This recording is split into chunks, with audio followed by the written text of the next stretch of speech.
오늘은 세 번째 복음의 핵심의 순서로 소유인가 누림인가, 우리의 삶이 소유를 중심으로 살아가는지 누림을 중심으로 살아가는지 주님께서 주신 말씀을 중심으로 살펴보도록 하겠습니다.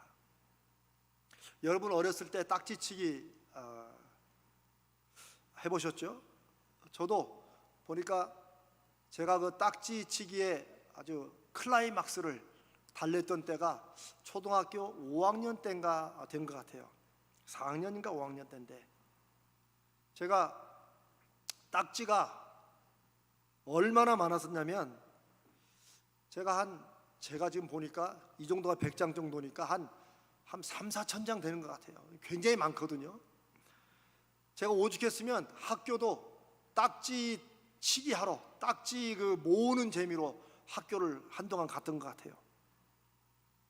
딱지 치는데도 여러 가지 종류가 있습니다. 뭐 접어서 놓는 것도 있고 뭐 있는데, 하여튼 그날 그 무렵에 딱지 치기가 얼마나 잘 됐는지, 뭐 딱지만 치면 제가 그냥 하루에 막 100장 200장씩 따가지고 막 집에 올 때입니다. 그래 집에다 그걸 모아놓고 얼마나 제 마음이 흐뭇했는지 부자가 된 기쁨이었습니다. 어느 날도 학교에서 딱지를 또 한 100장 또 따가지고 이렇게 집으로 돌아와서 딱지를 딱 보니까, 아니 딱지가 하나도 없어요. 그 몇천 년 되는 큰 박스에 들어있는 딱지가 다 없어졌어요. 그래서 제가 이 동생을 보니까 동생이 구석에서 울고 있더라. 겁을 먹고. 이 녀석이 제가 이제 학교 간 사이에 그 딱지를, 학교 일찍 갔다 와서 딱지치기를 하필 밑에 있는 애한테 해가지고 그 많은 걸 다 잃어버린 거예요. 아니 뭐 한 100장 500장 1000장 잃었다 그러면 모르는데, 아니 몇천 년 되는 딱지를 다 잃어버린 거예요. 제가 너무 놀래고 너무 당황스러워가지고 당장 내려가자. 그래서 저녁밥 먹고 그 아이 집에, 우리 아파트 밑에 살았는데, 막 문을 울면서 막 두드리면서 누구 나오라고. 그랬더니 그 아버지 어머니가 무슨 큰일 난 줄 알고 나오시더라고요. 제가 누구 있냐고, 지금 딱지치기 할 테니까 빨리 나오라고 그러라고. 이 아저씨가 하도 어이가 없으니까 웃으면서 그 아들한테, 야 이놈아, 너 딱지 다 돌려줘. 야, 제가 그 말을 듣고 얼마나 기뻤는지 모릅니다. 딱지를 다 돌려줘. 제가 딱지를 돌려받았겠습니까? 못 받았죠. 그 녀석이 돌려줄 리가 없죠. 어떻게 자기도 딴 딱지인데. 제가 소유인가 누림인가 이 말씀을 준비하면서 갑자기 이 생각이 나더라고요. 아이들은 아이들 나름대로 너무나도 소중한 게 있죠. 요즘도 아이들이 뭐 딱지나 구슬치기를 하는지 모르겠습니다만, 우리 때는 딱지, 구슬, 여자아이들은 핀, 실핀몬, 그래서 어떤 여자들 여기다가 막 실핀을 이렇게 훈장처럼 막 철렁철렁 걸고 다니는 기억도 납니다. 그러나 인생을 이렇게 살고 보면 어느 한때에 그렇게 집중하고 그거 아니면 안 되고 정말 인생이 아무것도 아닌 것처럼 생각되었던 일도 지나고 나면 그게 아무것도 아니고, 오히려 거기에 내 마음과 내 열정을 쏟았던 것이 어리석게 생각될 때가 있습니다. 인생을 정말 가치 있고 보람 있게 사는 것은 시간이 지나가도 그때를 돌아보면 마음이 흐뭇해지고, 내가 참 그때는 그렇게 잘했었지라는 이런 마음이 드는 일에 아마 초점을 두는 것일 겁니다. 오늘은 소유와 누림이라는 주제로 말씀을 나눠보는데, 이 누가복음 15장에 예수님은 집을 나간 탕자, 아버지의 품을 떠나 제멋대로 사는 둘째 아들만이 탕자가 아니고, 아버지를 한순간도 떠난 적이 없었지만, 몸은 떠난 적이 없지만 마음은 이미 아버지로부터 떠나 있고, 아버지라고 이름은 불렀지만 아버지를 주인으로 자기는 종처럼 살았던 큰아들. 그래서 둘째 아들인 동생이 돌아왔을 때 그 아들을 맞아주고 다시 아들로 세워주는 아버지가 너무나도 싫었고 너무나도 불평스러웠던 큰아들. 이 큰아들이 집 안에 있는 탕자라고 우리가 말씀을 그렇게 나누고 있습니다. 세 번째 주제는 누림입니다. 왜냐하면 이 누림의 의미는 아버지와 함께 있는 것에서 나오기 때문입니다. 한마디로 정말 누릴 때 아버지와의 삶이 행복한 것입니다. 아버지의 삶이 행복하지 않은 것은 누리지 못하기 때문이죠. 우리가 신앙생활 하는 것, 하나님이 우리에게 정말 필요한가? 우리가 지난주에 그런 말씀을 나누었습니다. 하나님이 아버지신지 오히려 하나님이 주인인지, 우리의 신앙생활도 마찬가지인 것 같습니다. 우리가 힘들 때만 아버지를 필요로 하는 그런 믿음도 있지만, 힘들 때나 좋을 때나 늘 아버지와 함께하고 아버지가 필요하고 동시에 아버지와 함께 있는 게 행복한 것, 이게 하나님이 우리에게 원하시는 하나님과 우리와의 관계이십니다.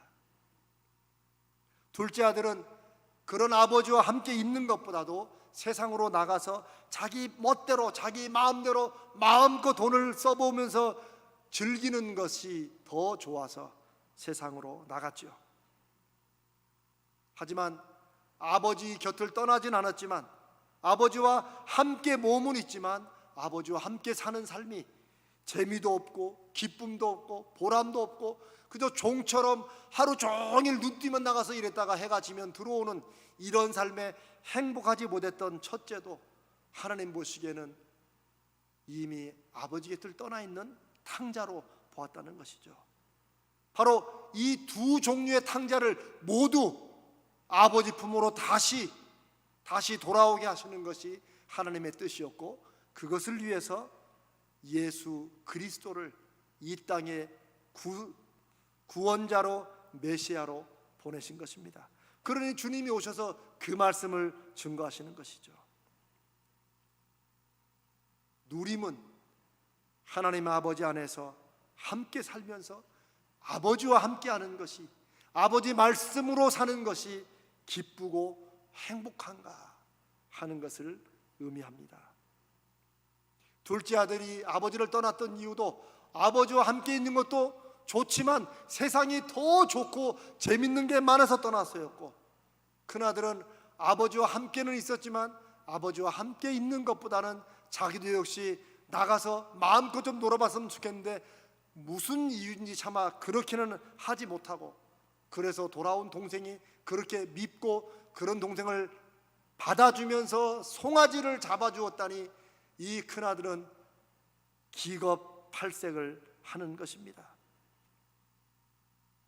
큰아들은 왜 아버지와 함께하는 삶을 누리지 못했을까요? 그건 지난주에 말씀을 나눈 것처럼 자기가 입으로는 아버지라고 불렀지만 자기는 종처럼 살았기 때문이기도 합니다. 그런데 또 한 가지 이유가 있다면, 아무리 자녀라고 해도 믿음이 있어야 누릴 수 있다는 사실입니다. 이 말은 우리가 예수 믿어도, 하나님의 자녀로 우리가 이름을 불림받고 살아도 우리가 아버지에 대한 진정한 믿음이 있어야 아버지가 주시는 것을 누릴 수 있다는 사실입니다. 여러분, 큰아들이 왜 불만이었어요? 나한테는 아버지가 염소 새끼라도 한 마리, 자기들이 친구들하고 잔치를 할 때 가장 작은 게 염소예요. 그것도 새끼. 정말 잔치를 하면 소를 잡죠. 아버지는 송아지를 잡았어요. 그런데 그 염소 새끼를 안 주는 아버지가 너무나도 싫었어요. 그런데 이게 아버지 잘못입니까? 아들 잘못입니까? 우리가 지난주에 그 큰아들 잘못이라고 그랬어요. 왜? 아버지는 얘야, 내 것이 다 네 거 아니냐, 이 얘기를 이때만 한 게 아니고 아버지는 아마 작은 아들이 돈을 몽땅 챙겨가지고 유산을 챙겨가지고 집을 떠날 때 그 아들을 바라보는 큰아들의 그 눈빛을 보면서 아버지가 말했을 것입니다. 얘야, 네가 그래도 나와 함께 있으니 나는 기쁘다, 내 것은 다 네 것이다 라고 아마 여러 번 말을 했을 것입니다. 그런데 이 큰아들은 내 것이 다 네 것이라는 아버지의 말을 믿지 않았습니다. 마음에 들어오지도 않았을 거예요. 그게 사실이라고 생각지도 않았을 거예요. 왜요? 큰아들은 소유하는 것이, 내 주머니 내가 가지고 있는 것이 진짜 내 것이라고 하는 세상의 방식과 세상의 기준으로 살았고 생각했기 때문입니다. 그래서 자기는 한 번도 아버지를 안 따르고 명령도 안 어기고 죽으라고 일을 하면서 아버지를 섬겼지만 왜 나한테는 염소새끼 한 마리 안 주느냐고 불평불만하는 그런 큰아들을 보면서 아버지의 마음이 얼마나 아팠겠습니까? 오늘 이 2020년 마지막 주일에 우리가 2020년 한 해의 믿음 생활을 돌아보고, 그리고 성령 안에서 어쩌면 우리의 아버지와 우리와의 관계, 우리의 모든 신앙생활을 돌아보며 성령님께서는 이렇게 말씀하십니다. 우리가 마치 큰아들처럼 하나님의 뜻대로 하지 않으면 무언가 벌을 주실지 모르는 무서운 주인으로 섬기면서 우리의 믿음 생활이 복된 하늘의 소식으로 하나님의 자녀가 된 우리가 하나님의 자녀가 된 다음에는 정작 힘들고 종처럼 신앙생활하고 그리고 누리지 못하는 믿음 생활을 한 주 한 주 해나가는 것은 아닌지, 일주일에 한 번씩 그저 하나님을 기억하며 교회에 나오고 그리고 헌금하고 섬기고 기왕이면 올해는 내가 좀 이것 좀 안 했으면 좋겠다 하는 마음으로 살아가는 것은 아닌지 성령께서 묻고 계시는 것입니다. 만약에 성도들이 아버지와의 관계, 아버지와 자녀로 살아가는 이 믿음 생활을 무언가를 해야 되고 안 하면 또 벌 내릴 수도 있고, 그러니 눈치를 봐서라도 헌금도 해야 되고 교회 출석도 해야 되고 이것저것도 해야 된다고 한다면 그것은 모두 목사들의 잘못입니다. 그것은 이재명 목사의 잘못입니다. 하나님 말씀을 하나님 말씀으로 제대로 가르치지 못한 앞서 있는 리더들의 잘못인 것입니다. 2000년 전에 바리새인들과 서기관들이, 세리와 창녀들이 주님 앞으로 다가오자 주님이 그들을 맞아주시자 그 모습이 싫었던 거예요. 그래서 오늘 이 말씀이 시작됩니다. 아니, 경건하다고 하나님의 메시아라고 하면서 하나님의 선지자라면서 어떻게 그런 죄인들과 함께 어울리냐는 거죠. 왜요? 그 순간에 이들의 마음속에는 신앙적 종교적 우월감은 있었을 겁니다. 우리는 저런 죄인들처럼 함부로 살지도 않고 우리는 말씀도 딱딱 지키고 심지어 집 바깥에 나는 채소의 11조도 드리고, 그게 잘못한 건 아니에요. 잘한 것입니다. 그러나 잘했지만 그걸 하는 그 순간에 이들은 기쁘지 않았다는 거예요. 큰아들이 아버지를 잘 섬겼습니다. 잘한 것입니다. 그러나 아버지를 섬기는 큰아들의 마음에는 늘 불평과 짜증과 원망과, 어떤 놈은 나가서 실컷 잘 놀고 왜 나만 이런 일을 하는가 하는 그런 불평불만과 그런 좌절감이 숨어 있었기 때문에 아버지가 그 모습에 행복하시지 않았던 것입니다. 자기들은 지금도 하나님 말씀을 지키느라고 애를 쓰고 있는데 저 사람들은 하는 게 뭐 있냐고 예수님께 지적하고 공격하자 예수님이 바로 이 탕자의 비유의 두 번째 부분인 큰아들 얘기를 하시면서 2000년 전 바리새인과 서기관들에게, 그리고 오늘날 혹시라도 여전히 교회 안에 있지만 아버지의 자녀로 살고는 있지만 아버지의 자녀로 누리며 살아가지 못하는 저와 여러분들을 향해 이 말씀을 성령께서 하신다고 믿습니다. 아버지와 함께 참 자유와 기쁨과 행복을 누려야 진정한 믿음이요 진정한 자녀라는 것입니다. 어떻게 해야 누립니까? 그것은 무엇보다 아버지의 말씀, 내 것이 다 네 것이라는 이 말씀을 믿어야 합니다. 이게 믿어져야 됩니다. 그래야 누릴 수 있죠. 사도 바울은 예수님의 이 말씀을 고린도전서 3장 21절로 23절에 이렇게 말씀합니다. 그런즉 누구든지 사람을 자랑하지 말라. 만물이 다 너희 것임이라. 바울이나 아볼로나 게바나 세계나 생명이나 사망이나 지금 것이나 장래 것이나 다 너희의 것이요 너희는 그리스도의 것이요 그리스도는 하나님의 것이니라. 사도 바울이 이 편지를 고린도 교회에 썼을 때 고린도 교회는 어땠습니까? 그렇게 성령의 모든 은사가 충만한 교회, 믿음도 좋은 걸로 알려진 교회. 그러나 어쩌면 성경에 나와 있는 어떤 교회보다도 가장 타락하고 가장 추악한 범죄가 있고 가장 시기하고 분쟁이 많아서 사도 바울이 어린아이 같은 믿음으로 살고 있다고, 그렇게 유치하고 초급적인 신앙으로 살고 있다고 말씀한 그 교회가 바로 고린도 교회입니다. 이들에게 여러 가지 이유가 있겠지만 이들은 세상을 살아가는 가치관을 그대로 교회에 와서, 세상에서 높은 자가 교회에서 높고 세상에서 많은 걸 가진 자가 교회에서 많은 걸 가지며 자기 멋대로 행하는 것, 그리고 자기들 내볼 때 좋은 사람들을 자기의 영적 스승으로 삼으며 분파를 짓고 파당을 지으며 갈라졌습니다. 나는 바울로파, 나는 바울파, 나는 아볼로파, 나는 게바파, 나는 그러면 원조 예수 그리스도파다, 이런 식으로 파당을 지었습니다. 그러나 바울 사도는 바울도 아볼로도 게바도 모두가 다 너희를 위해 주시는 하나님의 선물이요 축복이라고. 게바파에 속해 있으면 바울의 말씀은 축복이 되지 않을 것입니까? 바울은 성령 안에서 그렇게 말씀하고 있는 것입니다. 장래 것이나 과거의 지금 것도 생명도 사망도 다 너희 것이라는 이 말씀이 그저 말씀으로 끝나는 것이 아니라 정말 저와 여러분 삶에, 그러면 모든 것이 하나님 우리에게 주신 것인데 우리의 삶은 왜 이렇습니까? 라고 우리가 진지하게 주님께 물으며 그것을 어떻게 우리의 것으로 우리가 누릴 수 있는지를 묻고 배우고 실천하며 살아야 됩니다. 그게 우리 믿음 생활의 의미일 것입니다. 제가 옛날에 들었던 한 얘기가 있어서 여러분과 함께 나누고 싶습니다.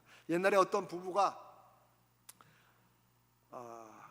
자기를 사랑하는 어떤 분으로부터 크루즈, 이 배를 타고 여행하는 거 있죠, 크루즈 여행 티켓을 선물을 받았답니다. 근데 이 선물을 주는 분이 가서 이 크루즈 여행 안내서를 잘 읽어보라고 했습니다. 그런데 부부는 뭐 당연히 안 읽었죠. 뭐 크루즈 한두 번 들어봅니까? 그래서 뭐 누구를 무시하나 그런 마음이 들었던지 그냥 그걸 읽어보지 않고 자기들 생각대로 자기가 알고 있는 크루즈대로 그렇게 준비를 했습니다. 입어야 될 옷들 여러 가지 카메라도 챙기고 뭐 다 챙겼겠죠. 그리고 먹을 음식도 챙겼습니다. 왜냐하면 크루즈가 비싸다고 그러니까 자기가 돈도 아낄 겸 이렇게 해서 돈을 최대한 아끼자 해서 먹을 음식도 저희들이 다 챙겼습니다. 문제는 한 달 여행의 음식을 다 챙길 수가 없으니 그래도 칼로리가 높은 걸로 이렇게 해서 딱 챙겼습니다. 자, 크루즈를 타고 세계 여행을 합니다. 얼마나 좋습니까? 첫날, 둘째, 일주일이 가기까지는 너무나도 아름다운 광경에 너무 좋았던 거예요. 그런데 날이 거듭될수록 문제는 식량이에요. 먹을 거였어요. 먹을 게 돈을 쓰기는 너무 비싸니까 안 될 것 같고, 그러니 자기들이 가져온 음식을 아끼고 쪼개면서 먹습니다. 그런데 시간이 갈수록 눈에 들어오는 그 아름다운 풍경들이 마음에 와닿지가 않는 거예요. 왜? 너무 배가 고프니까. 한 달이 거의 다 될 무렵 이들은 초췌하게 말라서 배를 내려오게 되었습니다. 그런데 다른 사람들은 얼마나 잘 먹고 잘 지냈는지 아주 그냥 자기 눈에 너무 시기도 나고 해서 한번 물었답니다. 대체 저런 음식을 먹으려면 얼마짜리 티켓을 사야 됩니까? 라고 물어봤답니다. 그랬더니 안내하는 그분이 손님이 가진 티켓 속에 다 포함되어 있습니다. 이 크루즈는 다른 크루즈와 달라가지고 티켓만 사면 거기서 모든 게 다 포함되어 있는데 이 사람들은 안내서도 안 읽어보고 그냥 자기들 생각하는 대로 음식값이 비싸겠거니 하고 자기들이 준비한 그 음식 가지고 쪼개 먹다가 고생만 한 거죠. 제가 굳이 이 안내서가 바로 우리가 하나님께서 읽으라고 하는 성경이다라고 굳이 말하지 않겠습니다. 우리의 삶이 자칫 그럴 수 있습니다. 하나님은 우리에게 이 모든 만물이 다 너희 것이다, 내가 보낸 내 아들 예수 그리스도를 통하여 너희에게 다 주었다라고 말씀하시지만 우리는 세상에 공짜가 어디 있어? 라는 생각으로 세상을 사는 방식처럼 여전히 우리의 라이프를 살아갑니다. 그렇게 살아갈수록 하나님과 우리의 관계는 일주일에 한 번 만나는 것으로 충분하고 그것으로 종교의 의무가 끝났지, 우리의 실생활 속에 하나님이 일하시고 역사하신다는 것은 생각하지도 않고 알기는 알지만 실천하지 못하며 살 수가 있습니다. 사랑하는 여러분, 복음, 굿뉴스, 가스펠이 의미가 무엇입니까? 복된 소식, 정말 기막힌 소식, 자다가도 깜짝 놀랄 좋은 하늘의 소식 아닙니까? 그런데 우리가 예수 믿고 그 다음에 믿은 다음에는 신앙생활 하는 게 버겁고 힘들다면, 이거보다는 빨리 가서 할 일이 생각나고 이렇게 생각된다면 하나님이 왜 우리를 굳이 예수 믿게 해가지고 이 고생을 시키겠습니까? 우리가 이 복음의 핵심의 세 번째, 모든 만물을 예수 그리스도 안에 우리에게 주시고 그것을 마음껏 누리도록 하신 하나님의 뜻이 정말 우리 삶에 어떻게 이루어질 수 있는지를 우리가 진지하게 묻고 배우고 순종하며 누려야 됩니다. 사랑하는 여러분, 요즘에 왜 이렇게 전도가 안 된다고 합니까? 그러니까 신천지 같은 이단들이 이상한 전도법으로 속임수로 저렇게 설치고 있는 거죠. 저는 전도가 안 되는 여러 가지 원인들이 있겠지만 제가 시대가 이렇게 돼갈수록 분명한 원인 중에 하나는 우리가 정말 이 복음과 믿음의 은혜와 축복을 누리지 못한 채 배운 대로 말로만 설명하니까, 한마디로 나도 예수 믿으면서 안 행복한 얼굴과 삶을 가지고 다른 사람한테 예수 믿으면 좋다고 예수 믿는다고 하니 우리 얼굴만 봐도, 우리 살아가는 모습만 봐도 사람들이 이미 눈치를 챌 건데 그 예수를 믿겠냐는 것이죠.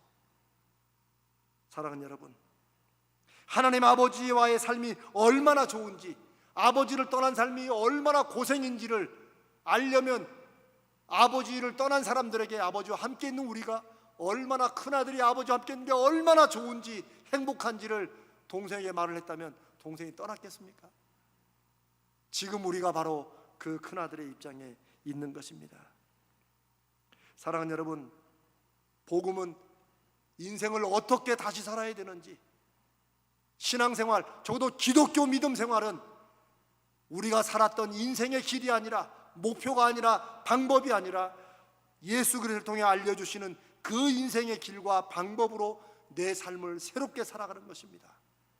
그저 누구는 이슬람교, 누구는 불교, 누구는 기독교 이렇게 하나 선택하듯이 신앙생활하는 것이 아닙니다.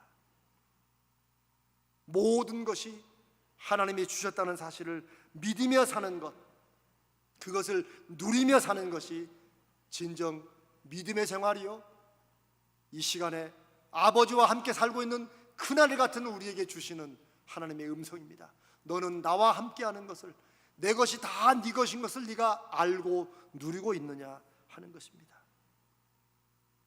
그럴 때 우리는 세상에서 어떻게든 더 가지려고 하고 더 소유하려고 남들과 경쟁하며 사는 것이 아니라, 우리가 아버지께서 주신 것을, 정말 아버지가 우리에게 주셨다면 우리가 이거를 어떻게 누리며 사용하며 살 수 있겠습니까?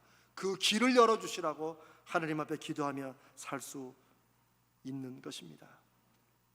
사랑하는 여러분, 1970년대에 독일의 유명한 사회학자요 철학자인 에르히 프롬이라는 사람이 소유냐 존재냐라는 책을 써서 세계적인 베스트셀러를 만들었습니다. 저도 기억하는데 그때 70년대, 80년대 그때쯤에 하여튼 대학생들은, 70년대 대학생들은 다 소유냐 존재냐를 다 들고 다녔어요. 제가 아는 형도 이걸 하도 들고 다녀가지고 껍질이 다 달았어요. 근데 아는 안 읽었어. 어려워서 그랬는지. 그런데 이 책은 우리의 인생이 소유를 위한 인생이냐, 아니면 내가 존재하는, 살아가는 삶 자체가 의미냐, 이런 걸 나누는데, 오히려 존재냐라는 어떤 어려운 말보다는 소유냐 누림이냐 하는 것이 더 오히려 쉽게 다가오는 말씀일 것입니다. 소유, 어떤 게 소유 중심의 삶입니까? 어떻게든 내 주머니에 들어올 때만 내 것이라고 생각하는 것, 그게 바로 소유겠죠. 어려운 개념 아니죠. 요즘에는 신식 부부들은, 현대 부부들은 따로 또 같이 그렇게 산답니다. 그래서 부부끼리도 자기 주머니, 소위 딴 주머니처럼 아내가 버려진 것은 아내 통장에, 남편이 번 것은 남편 통장에 들어간답니다. 이렇게 쓰고 생활비에서 얼마 정도 내고 또 양가 부모님들께 뭐 해줄 때 얼마씩 내고 뭐 이런 식으로 한다고 그래요. 그러면서 굉장히 마치 그것을 TV에서는 마치 자신들의 삶을 서로 존중하며 사는 것처럼 말하지만 그건 어리석고 잘못된 세상적인 것입니다. 그거는 속는 것입니다. 부부가 한 몸이라고 한 영혼처럼 살아야 한다고 하신 말씀을 생각지 않더라도 그렇게 살아서는 가정이 올바르게 가정될 수 없습니다. 소유와 누림을 가장 쉽게 설명한다면, 여러분 우리 여기 불광천이나 주변에 보면 이 꽃들이 피어 있을 때 있죠. 길가의 꽃들이 얼마나 아름답습니까? 얼마나 예쁩니까? 어떤 시인의 말처럼 오래 바라봐야, 그리고 지그시 바라봐야 더 예쁜 그 꽃들인데, 소유는 무엇입니까? 아하, 요거 우리 집에다 좀 놓고 봐야겠다, 내가 캐다가 나만 봐야겠다 해서 그걸 꺾어서 오든지 파서 오든지 그렇게 하면 소유 중심의 가치관으로 사는 것이죠. 누림은 여기 이 좋은 꽃을 그대로 두고 내가 좀 자주 와서 봐야지 하는 그런 것일 것입니다. 그대로 두고 내가 즐기고 누리고 사랑하고 좋아하는 방식. 사람과의 관계도 마찬가지입니다. 부모와의 자녀 관계도 부모가 자식을 소유하려고 할 때 그렇게 자식을 위해 애를 쓰지만 사실 자녀는 부모의 마음을 떠나 멀리 도망가게 됩니다. 그러나 이 자식을 있는 그대로 하나님이 주신 은혜의 복으로 누리며 이 자녀가 할 수 있는 것을 내가 하나님 앞에 받고 서포트해주고 기도해주는 이런 누림의 방식으로 교육하면 분명히 저는 달라질 것이라고 믿습니다. 사랑하는 여러분, 옛날에 김기동이라는 김기동 목사인데 이분이 고구마 전도왕이라는 분이 있어요. 제가 이분을 미국에 있을 때 한번 초청해서 집회를 해봤는데 이분 정말 재밌는 분이라고요. 정말 재밌으면서 복음의 핵심을 가지고 있어요. 근데 이분은 그렇다는 거예요. 자기가 비행기를 타면 뒷자리에 이렇게 앉게 되면 앞 사람들 이렇게 보이잖아요. 그러면 그런데요, 야, 이 사람들이 나 때문에 이 비행기가 이렇게 안전하게 가는 것을 이 사람들이 아나, 그런 마음을 잘 갖는다는 거예요. 좀 황당하죠. 그러나 이 사람의 마음속에는 하나님이 나를 사랑하셔서 내가 아직 할 일이 안 끝났기 때문에 하나님이 이 비행기를 안전하게 인도할 것이라는 그런 믿음이 있는 거예요. 뭐 그걸 밖으로 말하면 사람들이 싫어하겠지만 속으로, 그래서 제가 그걸 듣고 참 정말 누리는 삶이다. 꼭 비행기 대한항공의 아들 딸이 돼야지만 그렇게 소유해야지만 누리는 것입니까? 아니잖아요. 우리가 그 정도는 아닐지라도 우리 이 2020년의 이 마지막 주일을 하나님 앞에 예배로 드리면서 우리가 이제는 소유하기 위해서 더 애쓰는 삶이 아니라 하나님이 나에게 이미 주신 것, 하나님 나에게 주신 교회, 나에게 주신 가정들, 나에게 주신 직장, 사업장, 이 생명을 내가 어떻게 풍성히 누릴 수 있을지를 말씀을 통해 배우고 누리고 그 열매로 하나님을 사람들에게 전하는 그런 삶으로 전환되시기를 축복합니다. 제가 마지막으로 문제 하나 내고 마치겠습니다. 자, 큰아들이 친구들하고 염소 새끼라도 한 마리 잡아서 먹으려면 어떻게 하면 되겠습니까? 자, 1, 2, 3으로 물어보겠습니다. 1. 한 달 전부터 아버지 기분을 잘 맞춰주면 된다. 2. 몰래 한 마리 슬쩍 빼놓으면 된다. 3. 그냥 잡아먹으면 된다. 할렐루야. 여러분들이 다 정답 알겠죠? 우리는 하나님 비유 맞추고 눈치 맞추며 살아가는 사람들이 아닙니다. 아버지가 모든 만물이 다 우리 것이라고 하신 의미를 우리가 올 한 해 남은 날 동안에, 그리고 내년 새해 정말 우리 삶에 정말 만물이 다 나를 위해 우리를 위해 준비하셨구나 하는 것을 확신하고 누리는 그런 누림의 삶이 우리 가자제일교회 삶의 방향이요 믿음의 방향 되시기를 주님의 이름으로 축복합니다.